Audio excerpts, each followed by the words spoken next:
پڑھیے حضرت عبد الرحمن بن عوف رضی اللہ تعالیٰ عنہ کے حالات کو. یہ اپنے زمانے کے اتنے بڑے لیول کے بزنس مین تھے کہ آج یہاں جتنے نمازی بیٹھے ہوئے ہیں دعوے کے ساتھ یہ بات کہہ سکتا ہوں کہ کسی کا بزنس اس لیول کا نہیں ہے. کئی دیشوں کے اندر, کئی کنٹریز کے اندر ان کا امپورٹ اور ایکسپورٹ کا کام تھا, لیکن جب بات آتی تھی دین کے لیے خرچ کرنے کی, مال لٹانے کی, تو ان کے حالات یہ تھے کہ کبھی 40 اونٹ ماں ساز و سامان دے دی اللہ کے نبی کی خدمت میں کہ اللہ کے نبی یہ لیجئے, یہ حاضر ہے. کبھی اللہ کے رسول کی طرف سے تقاضا آیا کہ دین کے لیے بتاؤ کون کتنا خرچ کرنے کے لیے تیار ہے, 40,000 اشرفیاں لا کر کے نبی کے سامنے ڈال. والعاقبۃ للمتقین والصلاة والسلام على سید الانبیاء والمرسلین وعلى آلہ واصحابہ اجمعین. اما بعد فاعوذ باللہ من الشیطان الرجیم. بسم اللہ الرحمن الرحیم. لن تنالوا البر حتى تنفقوا مما تحبون وما تنفقوا من شيء فإن الله به عليم. وقال الله تبارك وتعالى في آية أخرى: من ذا الذي يقرض الله قرضا حسنا فيضاعفه له أضعافا كثيرة والله يقبض ويبسط وإليه ترجعون. صدق الله العظيم. محترم حاضرین اور بزرگان دین، قرآن کریم میں چوتھے پارے کے بالکل شروع میں یہ آیت ہے جو ابھی میں نے خطبے کے شروع میں آپ کے سامنے پڑھی. اس آیت میں اللہ رب العزت یہ فرماتا ہے کہ تم حقیقی نیکی کا مقام و مرتبہ حاصل نہیں کر سکتے جب تک کہ تم اپنی پسندیدہ ترین چیز کو اللہ تعالیٰ کی راہ میں خرچ نہ کر لو.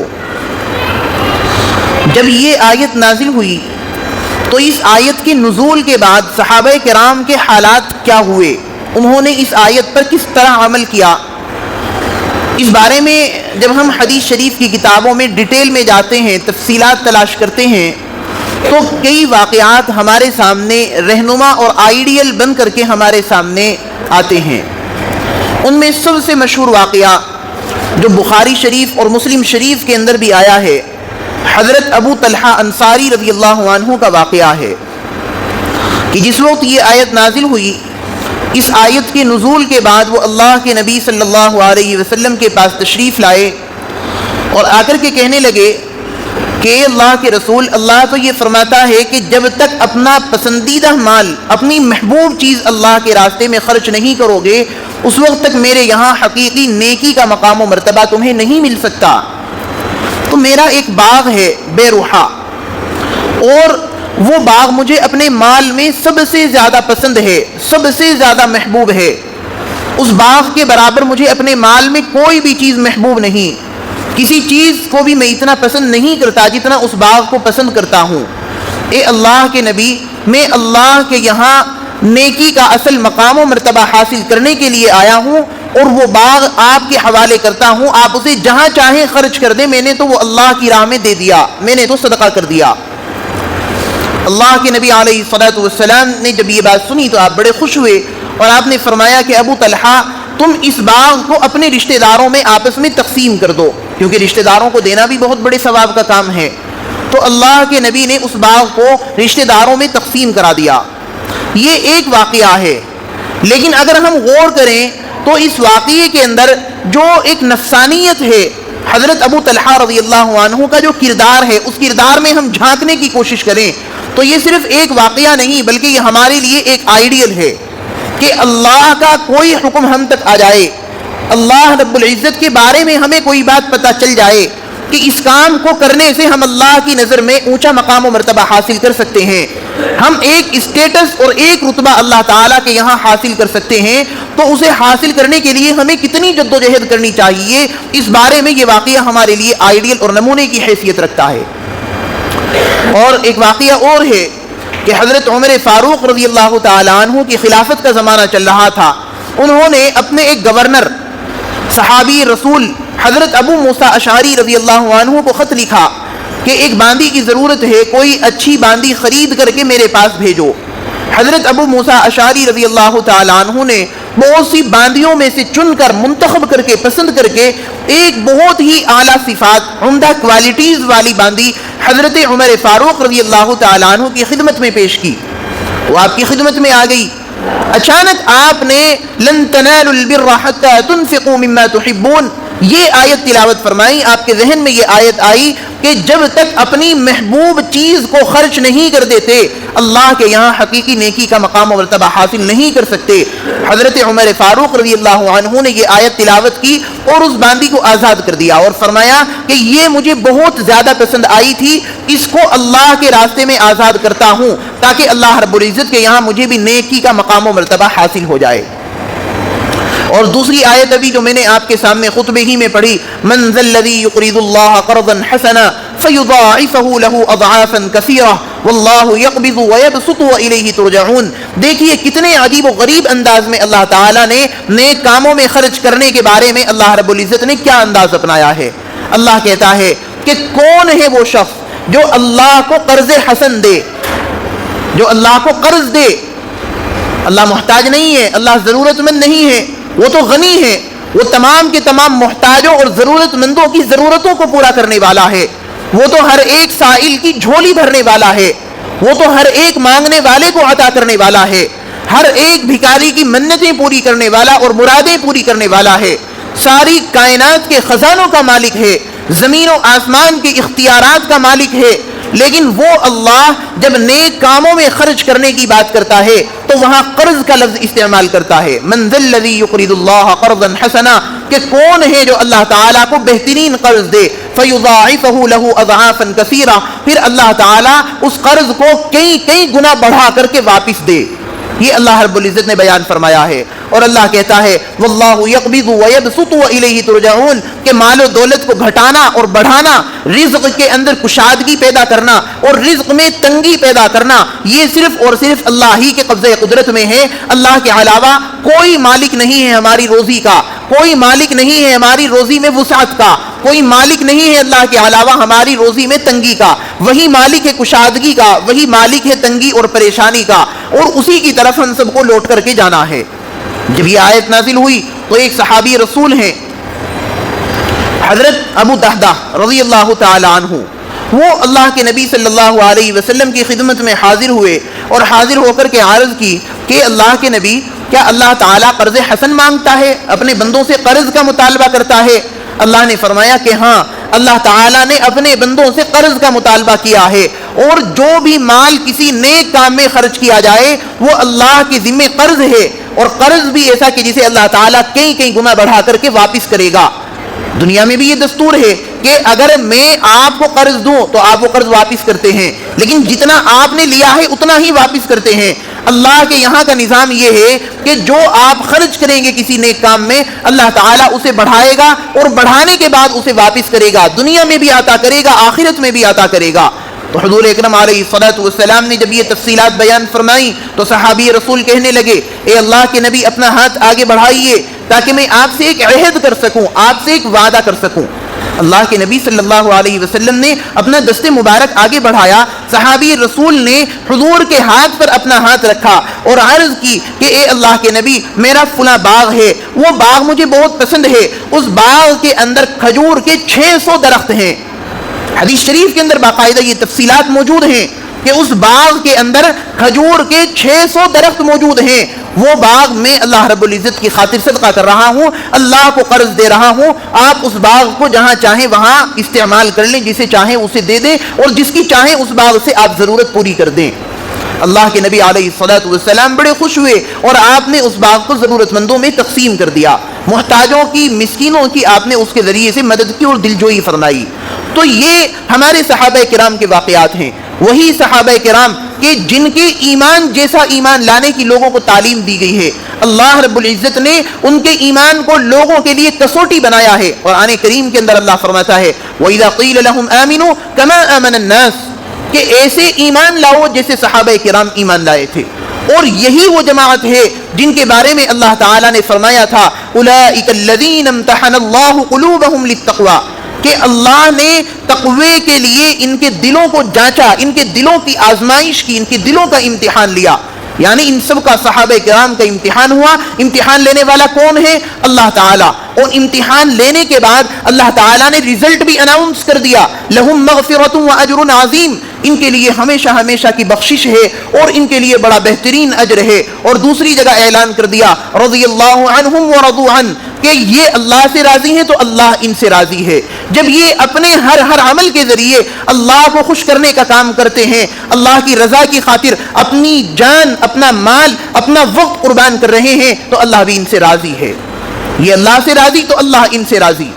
یہ وہ جماعت ہے کہ جنہوں نے قیامت تک کی انسانوں کے لیے ایسی زندگی گزار کر نمونے کے طور پر چھوڑ دی کہ ہر شخص اس زندگی سے ہدایت پا سکتا ہے, ہر شخص اس زندگی سے رہنمائی حاصل کر سکتا ہے. چاہے وہ نماز پڑھنے کا معاملہ ہو, چاہے زکوٰۃ دینے کا ہو, چاہے نفلی طور پر لوگوں میں خرچ کرنے کا معاملہ ہو, چاہے دینی اداروں کی تعمیر و ترقی کا مسئلہ ہو, چاہے میدان جہاد میں بہادری کے کارنامے اور جوہر دکھانے کا مسئلہ ہو, تمام کے تمام میدان, تمام کے تمام شعبے, تمام کے تمام ڈپارٹمنٹس ایسے ہیں کہ جن میں صحابہ کرام رضی اللہ عنہم اجمعین نے لوگوں کے لیے مثالی کارنامہ اور نمونہ چھوڑا ہے کہ یہ ہے زندگی قرآن کریم کے مطابق گزارنے کا طریقہ, یہ ہے اللہ اور اللہ کے نبی کے قریب جانے کا طریقہ, یہ ہے جنت میں جانے کا راستہ, اور یہ ہے اللہ کے محبوب ترین بننے کا راستہ. ایک نہیں ایسے اور بھی واقعات میں آپ کو سنا سکتا ہوں کہ کوئی آیت اتری اللہ کی طرف سے اور صحابی رسول کے کان میں پڑی, بس سننے کی دیر تھی کہ سنتے ہی اس صحابی رسول نے اس آیت پر عمل کرنا شروع کر دیا. اتنے سخت دل تو ہم ہی بنے ہوئے ہیں کہ ہمیں قرآن کریم کی آیتیں پڑھ کر کے سنائی جاتی ہیں, حدیثیں پڑھ کر کے سنائی جاتی ہیں, ان کی تشریحات, ان کے مفہوم ہمیں بتائے جاتے ہیں, لیکن کانوں پر جو نہیں رینگتی, زندگی کے اندر کوئی تبدیلی نہیں آتی, کوئی انقلاب نہیں آتا. اس لیے کہ ہمارے دلوں کے حالات وہ نہیں ہیں جو صحابہ کرام رضی اللہ عنہم کے دلوں کے حالات تھے. انہوں نے ایمان کو کائنات کی سب سے قیمتی چیز سمجھا ہوا تھا. ہم تو مسلمانوں کے گھر میں پیدا ہو گئے, ہمیں تو ایمان کی خاطر کچھ بھی محنت کرنے کی ضرورت نہیں پڑی. پیدا ہوتے ہی ہمارے کانوں میں اذان دے دی گئی, اور جب ہم نے بولنا سیکھا تو اسی وقت سے ہم نے کلمہ طیبہ, کلمہ شہادت اور دوسری دین کی چیزیں سیکھ لی. تو ہم نے تو اس دین کی خاطر کوئی جد و جہد کی ہی نہیں, کوئی دوڑ دھوپ ہم نے کی ہی نہیں. ایک وہ زمانہ تھا کہ جہاں اللہ کا نام لینے والے کو مارا جاتا تھا, جہاں توحید کی بات کرنے والوں کی پٹائی کی جاتی تھی, جہاں آخرت کی بات کرنے والوں کو سزائیں دی جاتی تھی.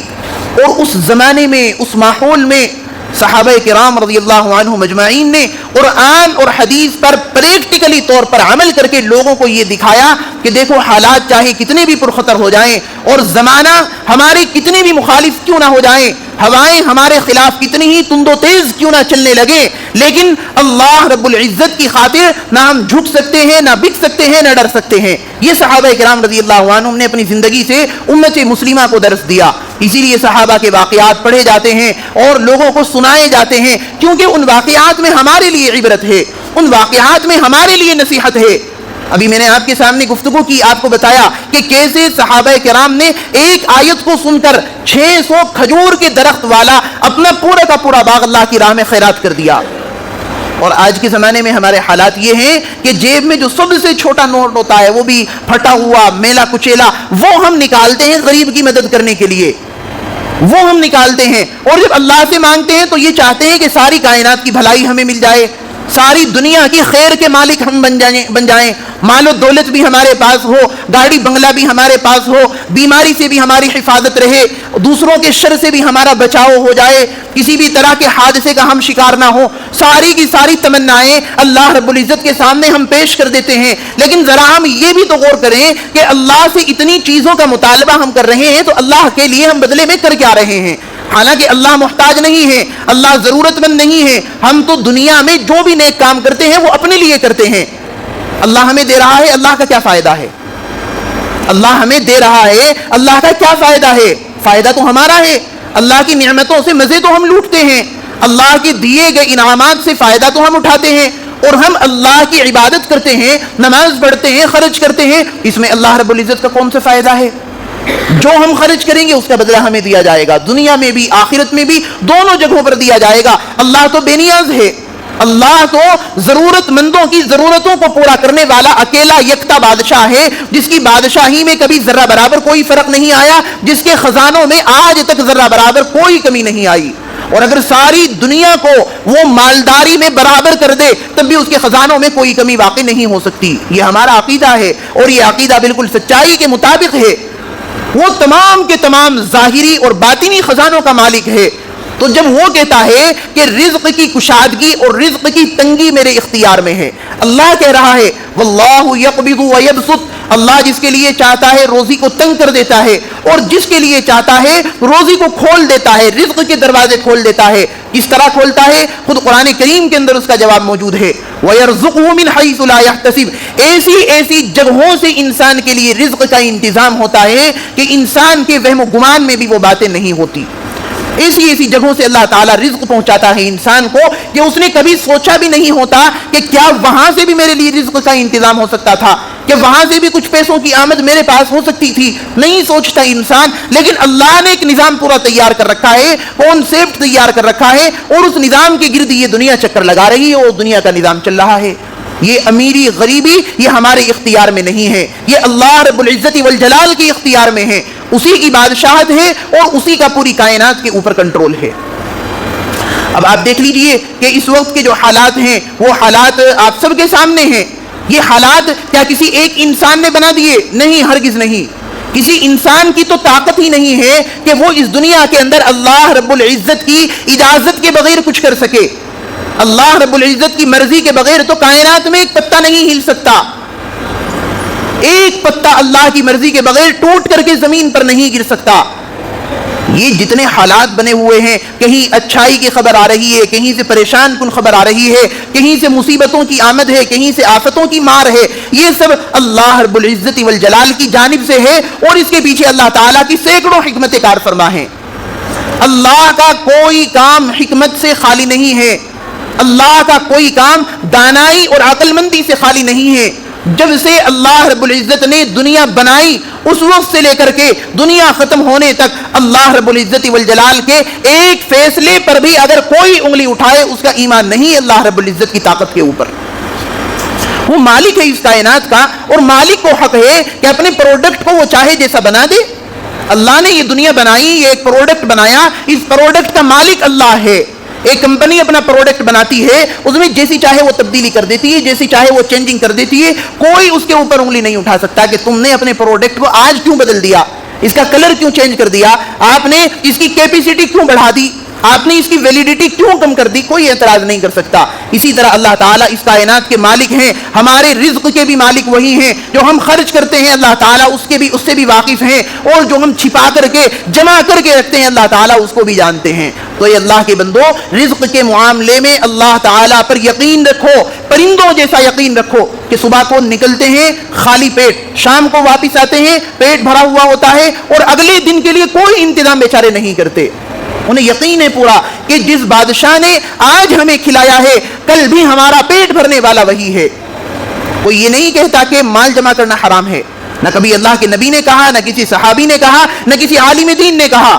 آپ مال جمع کرتے ہیں بہت اچھی بات ہے, حلال مال کمانا اور اسے جمع کرنا آنے والے وقت کی ضرورتوں کے لیے, اپنی اولاد کے لیے, اپنی نسلوں کے لیے بہت اچھی بات ہے. لیکن کیا صرف مال کو جمع کر لینا ہی اچھا کام ہے, اسے خرچ نہ کرنا, اور جب تقاضے آئیں اللہ رب العزت کے دین کی خاطر مال لٹانے کے اس وقت اپنے مٹھی کو بند کر کے بیٹھ جانا, کیا یہ کوئی نیکی کا کام ہے؟ ہرگز نہیں. مال صحابہ کرام کے پاس بھی تھا. آپ پڑھیے حضرت عثمان غنی رضی اللہ عنہ کے حالات کو, آپ پڑھیے حضرت عبد الرحمن بن عوف رضی اللہ تعالی عنہ کے حالات کو. یہ اپنے زمانے کے اتنے بڑے لیول کے بزنس مین تھے کہ آج یہاں جتنے نمازی بیٹھے ہوئے ہیں دعوے کے ساتھ یہ بات کہہ سکتا ہوں کہ کسی کا بزنس اس لیول کا نہیں ہے.